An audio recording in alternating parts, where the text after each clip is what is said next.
Memoirs of a Goldfish by Devin Scillian. Illustrated by Tim Bowers. Narrated by Michael Gillick. Published by Sleeping Bear Press.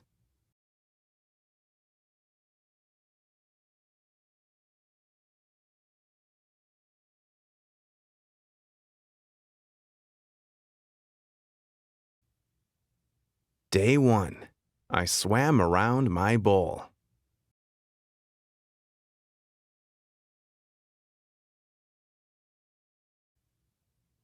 Day 2.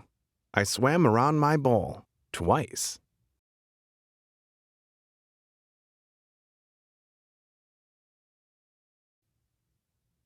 Day 3. I swam around my bowl. I thought about taking a nap, but fish don't sleep, so I swam around my bowl.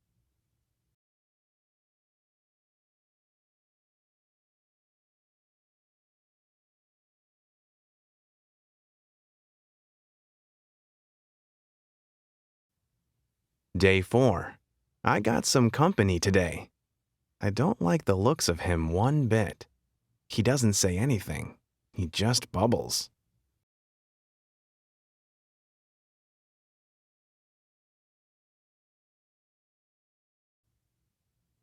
Day 5. Mr. Bubbles still hasn't said a word. He just looks at me. I said, hello, today. And he said, he's creepy. Day 6. Today, my bowl looks like a garden. There are a bunch of plants in here now. I guess I'll have to water them. Great. Day 7. Mr. Bubbles and I now have company. He's a snail. He says his name is Mervin, and he likes to eat the slime off the inside of the bowl. He's disgusting.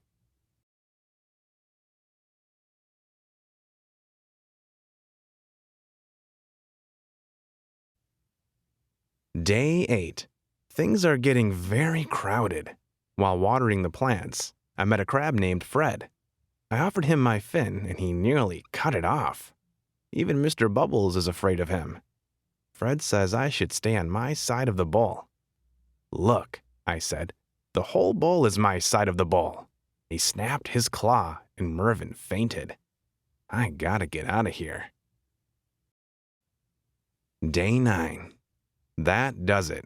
My bowl now contains a sunken pirate ship, 2 guppies named Rhoda and Clark, and an angelfish named Cha-Cha, who says she's from Hollywood.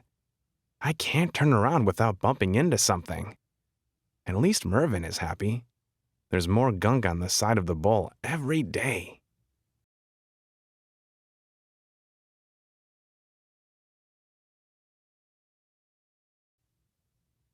Day 10.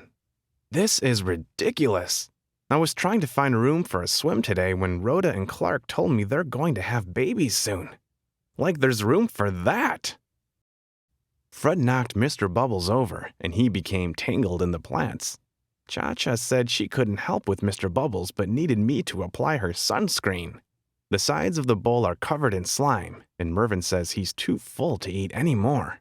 Yuck! Day 11. I'm a nervous wreck. Trying to avoid Fred, I turned around quickly this morning and came face to face with my reflection in a mirror. I nearly jumped out of my gills. I don't even look like myself anymore. I need to relax. Day 12. I've had it. Rhoda and Clark were racing around the bowl. Fred was fighting with Mr. Bubbles. Mervin kept belching, and Cha-Cha told me I was standing in her light. I just lost it.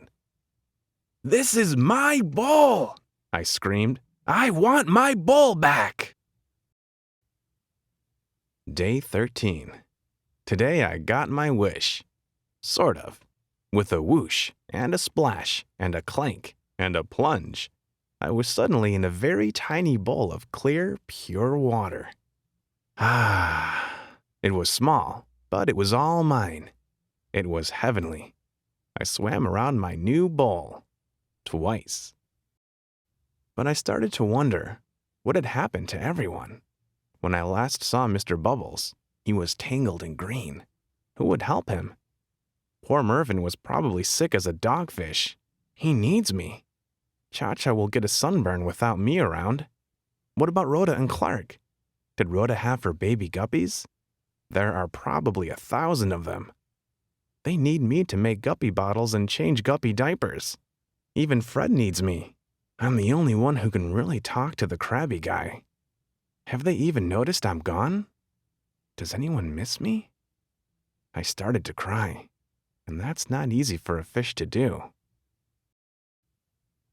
Day 14. After a long, sad night, there was a whoosh, and a splash, and a clank, and a plunge, and I was suddenly sprayed in the face by Bubbles. Mr. Bubbles gurgled a happy tune. Rhoda and Clark raced by me like two speedboats, followed by 12 of the cutest baby guppies you've ever seen. Mervin waved his tail at me from the nice, clean glass of our enormous tank. Cha-Cha sat happily beneath an umbrella. I think even Fred missed me.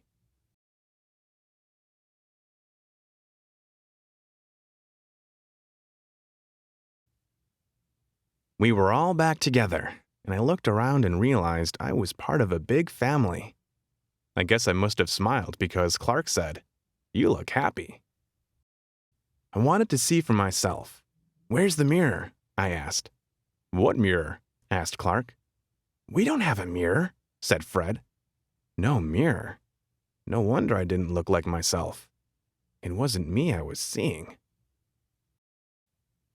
Her name is Gracie, and she's the color of a fresh tangerine. She's a Pisces, just like me, and today we're going to swim around the tank together.